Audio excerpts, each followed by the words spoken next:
ان الانسان خلق ہلوعا، اللہ تعالیٰ فرماتے ہیں انسان جل باز ہے. اذا مسہ الشر جزوعا، جب اس کو کوئی مصیبت پہنچتی ہے تو جزا فضا شروع کر دیتا ہے، صبر سے کام نہیں لیتا. وَإِذَا مَسَّهُ الْخَيْرُ مَنُوعًا، اور جب اس کو کوئی پیسہ میسا ملتا ہے، دولت آتی ہے اس کے پاس، تو کنجوس بن جاتا ہے، اس پہ سانپ بن کے بیٹھ جاتا ہے. کئی ہفتوں سے اسی آیت پر درس چل رہا ہے کہ جلد بازی کا مطلب کیا ہے.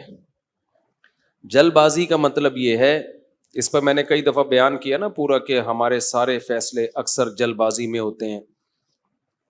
نبی صلی اللہ علیہ وسلم کو دو صفات بہت پسند تھیں، الحلم برداشت، اور سوچ سمجھ کے فیصلے کرنا.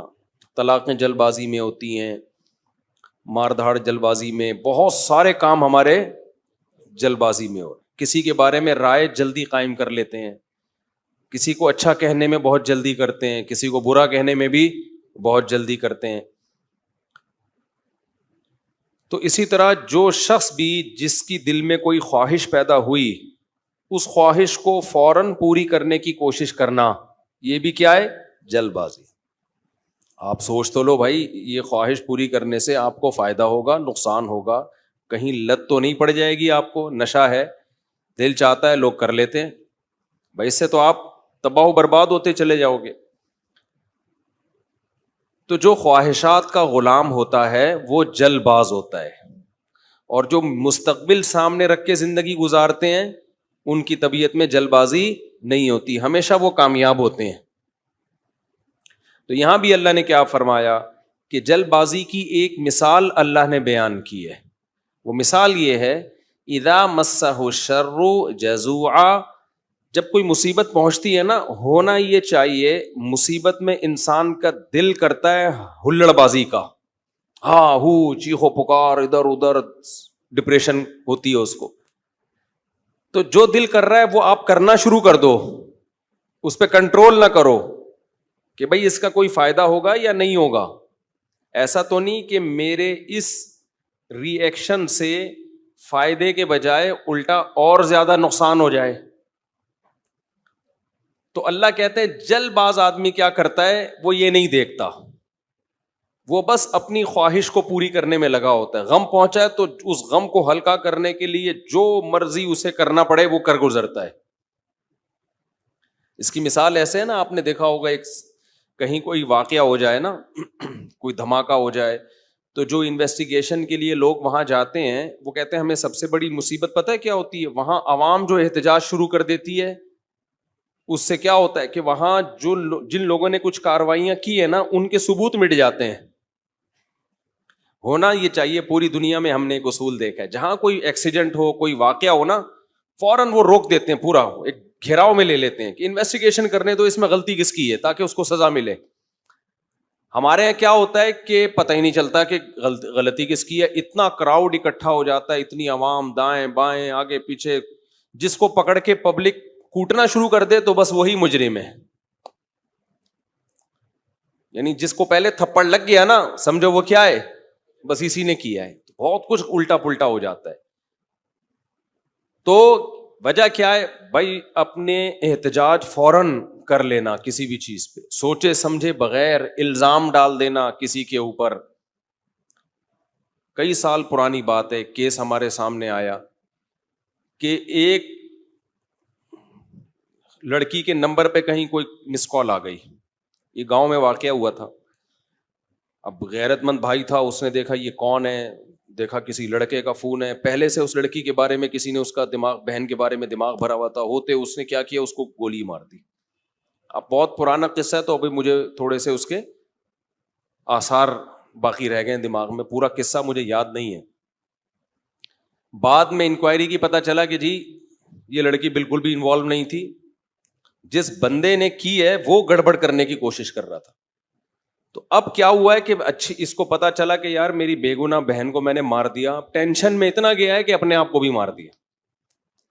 پہلے ایک جرم کیا ٹینشن سے، انکوائری پوری کی نہیں ہے، بھائی پہلے غور تو کر لو, تجزیہ کر لو, کوئی بھاگی تو نہیں جا رہی, دیکھ لو. اور اگر مس کال آئی بھی ہے, کوئی آپس کا ریلیشن بھی ہے, تو اس کا یہ مطلب تو نہیں ہے نا کہ گولی سے ہی اڑا دو. اس کی اسباب پہ غور کرو, اس کی وجوہات پہ غور کرو. پہلے جلد بازی میں ایک کام کیا, ایک بے گناہ کو قتل کیا, اب جلد بازی میں ایک اور گناہ کر لیا, اپنے آپ کو بھی مار دیا. تو ہمیشہ جلد بازی میں انسان سے غلط کام ہوتے ہیں, ٹھیک کام نہیں ہوتے. کتنی بڑی سے بڑی ٹینشن ہونا, ٹائم سب سے بہترین مرہم ہے, یہ خوب یاد رکھو. جب میرے پاس کوئی پریشان آدمی آتا ہے نا, جس کو کوئی بہت بڑا غم پہنچا ہو اور اس کی حالت خراب ہو رہی ہو, میں اسے ایک بات لازمی کہتا ہوں کہ وقت سے بہترین مرہم دنیا میں کوئی نہیں. یہ ٹائم گزار لو, اس ٹائم کو کیا کرو, گزارو بس. جیسے جیسے ٹائم گزرے گا نا, حالات اپنے آپ کو خود ہی ایڈجسٹ کرتے چلے جائیں گے. یہ اللہ نے انسان کے باڈی میں ایسی ایک لچک رکھی ہے. میں نے ایک ڈاکٹر صاحب سے پوچھا, ڈاکٹر صاحب اب پین کلر ایجاد ہو گیا ہے, درد ہوتا ہے, لوگ ٹیکا لگاتے ہیں, پہلے زمانے میں کیا ہوتا تھا؟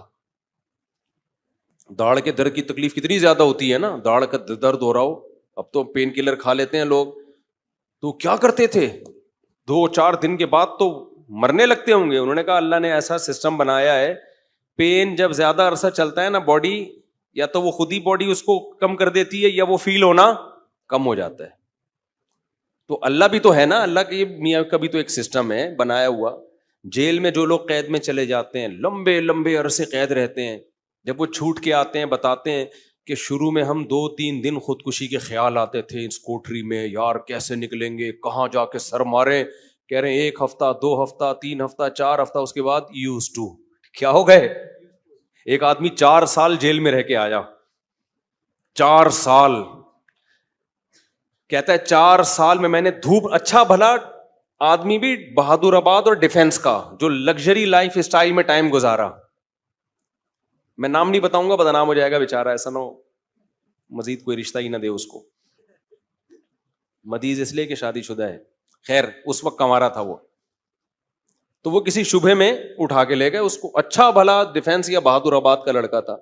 بہادر آباد بھی اچھا ایک ایسا علاقہ ہے, لگژری لائف اسٹائل میں پلا. زیادہ ٹائم اس کا یورپ اور یعنی یورپ میں گزرا ہے. کسی شبہ میں اٹھا لیا اس کو. 4 سال اس نے دھوپ نہیں دیکھی. کہہ رہے میں جب اندر گیا ہوں نا, ایک پپو فیملی کا, برگر فیملی کا بچہ اندر گیا تو کیا حال, لیکن کچھ چیزیں سنی ہوئی تھیں, علماء کی تقریریں, کچھ صبر سے متعلق, کچھ ایک کہ بھائی جب مصیبت اللہ کی طرف سے آتی ہے اس میں اجر اللہ کی طرف سے. بھائی قصور تو نہیں تھا اس کا, اب یہ تو اللہ کی طرف سے مصیبت ہے. نبی صلی اللہ علیہ وسلم نے فرمایا ایک کانٹا بھی چبھتا ہے نا اس پہ بھی اجر ملتا ہے.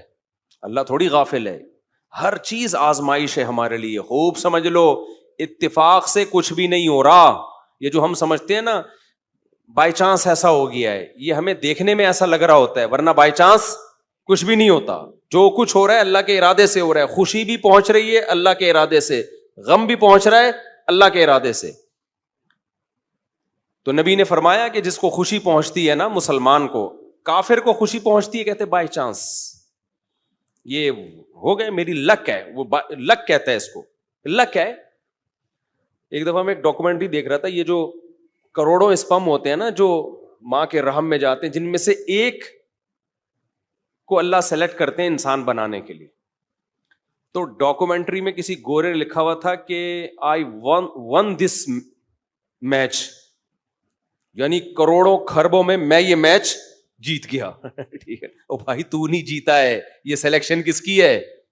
اللہ کی ہے. وہ کہہ رہے ہیں بھی بائی چانس ہو گیا کہ میں پیدا ہو گیا. بائی چانس کوئی بھی نہیں ہوتا, سب کس کا ارادے سے ہو رہا ہے؟ اللہ کے. اللہ نے تجھے پیدا کرنے کے لیے کمبخت سلیکٹ کیا ہے, اور اللہ پھر کہہ رہے ہیں نحن خلقناکم, ہم نے تمہیں پیدا کیا, ہمارا احسان ہے, تو اب اس احسان کا بدلہ دو. تو جہاں آپ یہ کہیں گے نا اتفاق سے ایسا ہو رہا ہے, وہاں خوشی پہ اتراؤ گے بھی اور غموں پہ ٹینشن میں بھی آؤ گے. یار کیوں ہو گیا میرے ساتھ؟ اچھا ہٹلر کتنا روتا رہتا آخری عمر تک, تبھی پھر وہ خودکشی کر لی اس نے کہ یار 1 ہفتہ پہلے میں رشیا پہ اٹیک کر دیتا, ہاں یار کتنی بڑی غلطی ہوئی ہے مجھ سے. وہ کہتے ہیں ایک ہفتہ پہلے اٹیک کر دیتے نا تو رشیا کا نقشہ کچھ اور ہوتا. وہ ایک ہفتہ رہ گیا, پتہ نہیں پولینڈ ولینڈ کے کس کے چکر میں رہ گیا, تو وہ رشیا نے اٹیک کر کے اس کی ایسی کی تیسی کر دی. تو روتا رہتا تھا وہ. ابے روتا رہتا نہیں, تو نے جو کچھ حرکتیں کی ہیں تو اللہ نے تجھے کیا دیا اس کا بدلہ.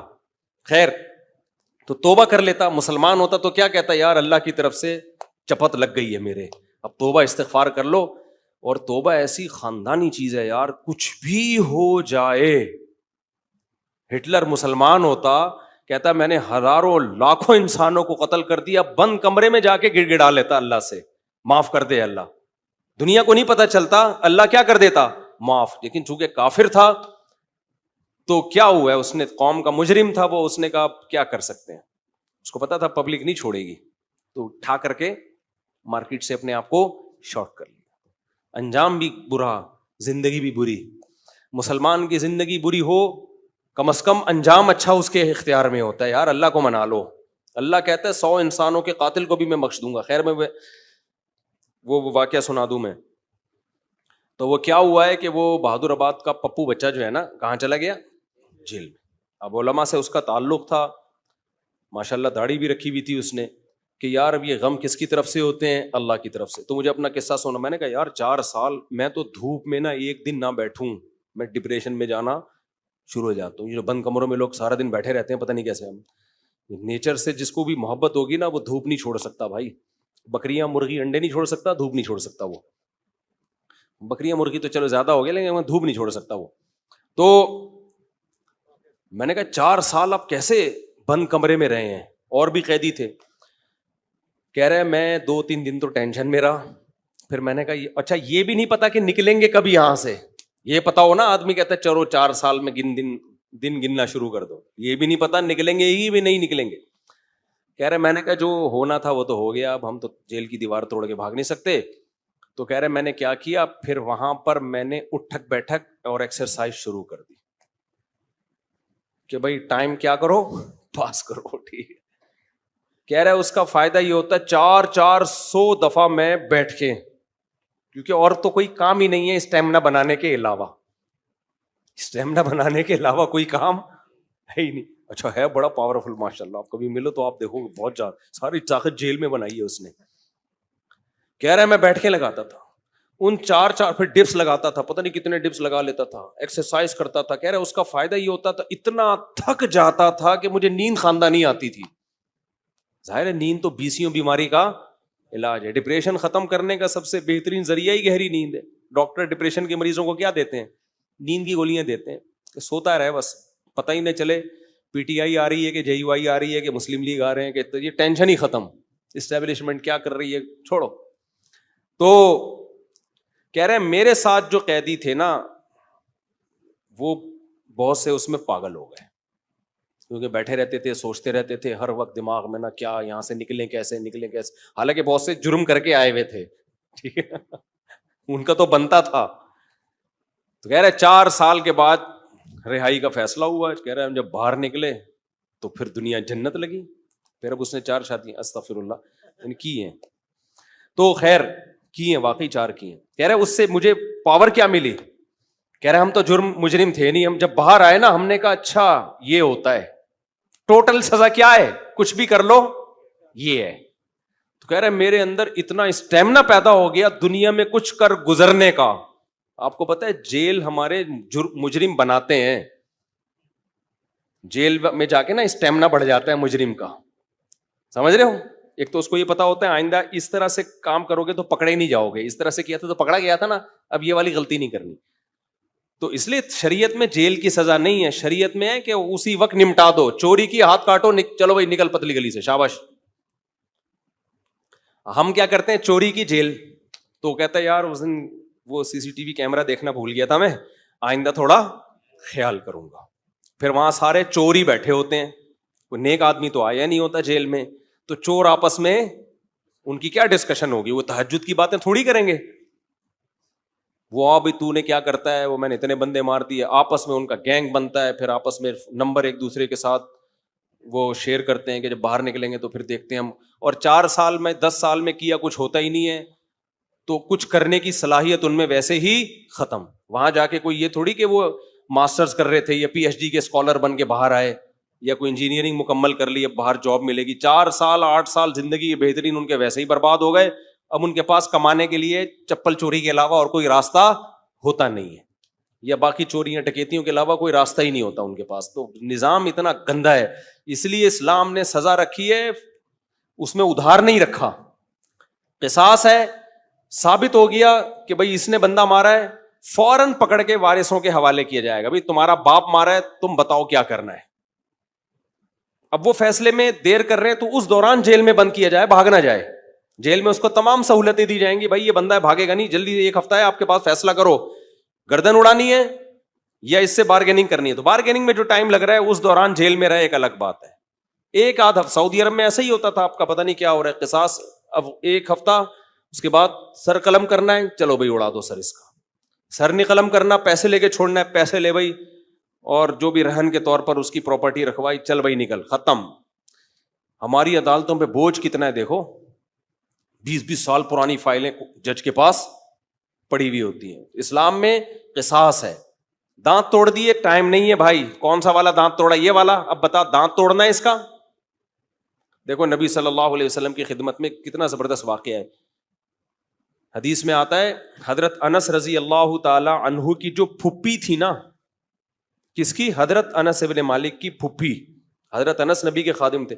ان پھپھی نے اپنی باندی کو مکہ مارا یا تھپڑ مارا, تو وہ باندی کا دانت ٹوٹ گیا. جو لونڈی تھی نا باندی, اس کا دانت ٹوٹ گیا. صحیح ہے نا. تو نبی کے پاس کیس آیا, تو آپ نے فرمایا اللہ کی کتاب کے مطابق فیصلہ کروں گا. تو کتاب اللہ تو یہی کہتی ہے دانت کے بدلے دانت. تو اب بڑے مسئلہ ہو گیا کہ بھائی یہ تو اتنے خاندانی لوگ ہیں, اور باندی یہ تو لونڈی ہے, لونڈی کا دانت ٹوٹ گیا, ملازم کو تھپڑ مارا, دانت ٹوٹ گیا, تو اب سیٹھ صاحب کا بھی دانت توڑا جائے کیا؟ گوروں کے ایسا کوئی قانون نہیں ہے. اسلام میں کہ بھائی دونوں انسان ہیں, تو دونوں کے دانت کی سیم ویلیو ہے.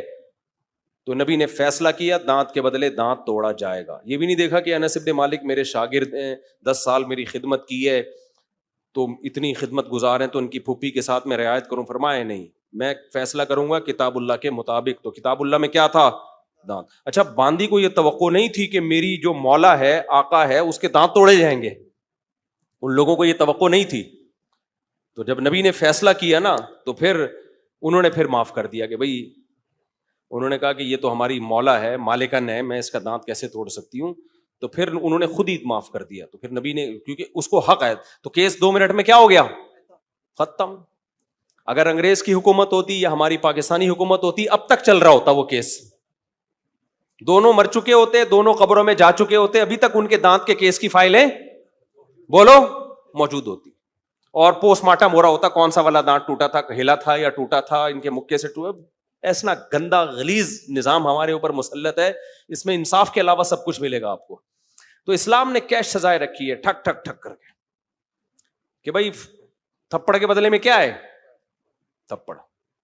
تو قصاص کا نظام رکھا ہوا ہے اللہ میاں نے بڑا زبردست. وَكَتَبْنَا عَلَيْهِمْ فِيهَا أَنَّ النَّفْسَ بِالنَّفْسِ وَالْعَيْنَ بِالْعَيْنِ وَالْأَنْفَ بِالْأَنْفِ وَالْأُذُنَ بِالْأُذُنِ وَالسِّنَّ بِالسِّنِّ وَالْجُرُوحَ قِصَاص. کیا زبردست آیت ہے. اللہ فرماتے ہیں ہم نے لکھ دیا ہے, آنکھ کے بدلے آنکھ. کسی نے تمہاری آنکھ پھوڑی ہے, تم کورٹ میں جاؤ گے, جی اس نے آنکھ پھوڑی ہے, یہ ثابت کرو گے, دلائل سے ثابت کر دیا, کورٹ کہے گی تو بھی پھوڑ دے اس کی یہ والی آنکھ. البتہ یہ کام ڈاکٹر سے لیا جائے گا, ویسا نہ ہو پھوڑنے پھاڑنے میں کچھ اور ہی نہ پھوڑ پھاڑ دے, اتنا لمبا چھورا مارے کہ پیچھے سے ہی نکال دے.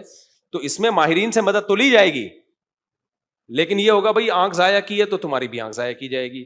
دانت توڑا ہے, سن بسنی, دانت کے بدلے دانت. سمجھ رہے ہو؟ تو یہ پوری قرآن نے ڈیٹیل بیان کی ہے. یہ ہوتا ہے انصاف, اٹ از کالڈ انصاف. اس میں جس نے جرم کیا شراب پی کے آیا تھا یا بغیر شراب کے کیا ہے, اس سے کوئی فرق نہیں پڑتا. یورپ امریکہ میں ہوتا ہے, پی کے آپ نے دانت توڑ دیا تو کہتے ہیں سزا ہلکی ہے, کیونکہ آپ پیے ہوئے تھے, آپ کو ایکچولی پتہ نہیں تھا کہ میں کیا کر رہا ہوں.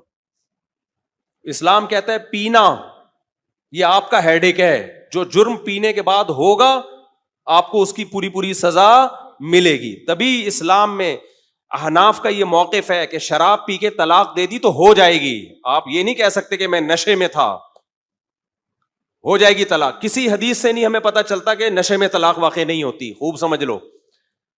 تو اگر شراب کسی نے خود پی ہے تو وہ اس کا ایسا نہیں ہے کہ اپنے تصرفات اس کے کالعدم ہوں گے. تو بندہ مارے گا, شراب پی کے بندہ قتل کر دیا نا تو شرابی سے قصاص لیا جائے گا. حالانکہ قصاص تو ایسی چیز ہے جو شبہے سے بھی ساقط ہو جاتی ہے, سمجھ رہے ہو؟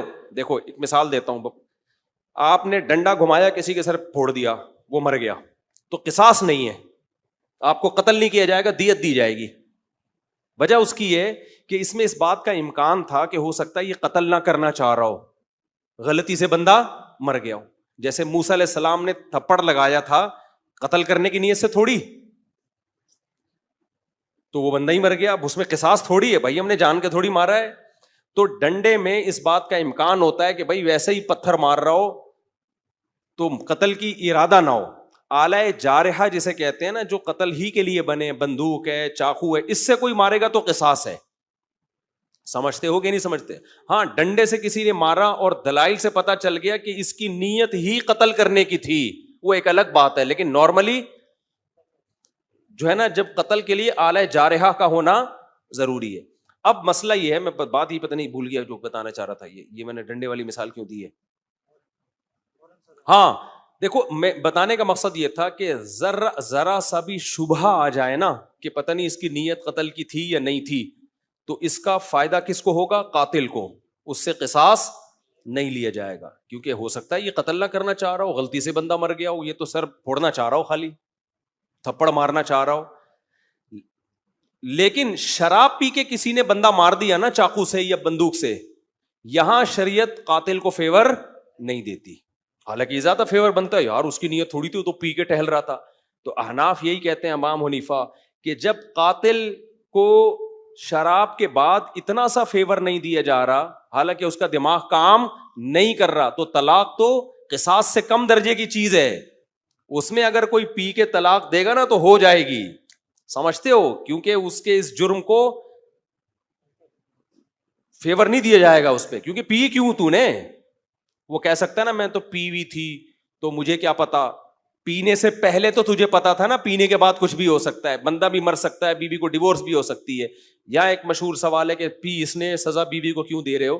تو طلاق میں شریعت نے مرد کے تصرف کا اعتبار کیا ہے, اس میں عورت کی پوزیشن کو نہیں دیکھا ہے کہ وہ مظلوم تھی یا ظالم تھی, مرد کی, کیونکہ طلاق کہتے ہیں مرد کی ملکیت سے چیز کا نکلنا, اس میں شریعت نے یہ سمجھا نقصان مرد کا زیادہ ہو رہا ہے.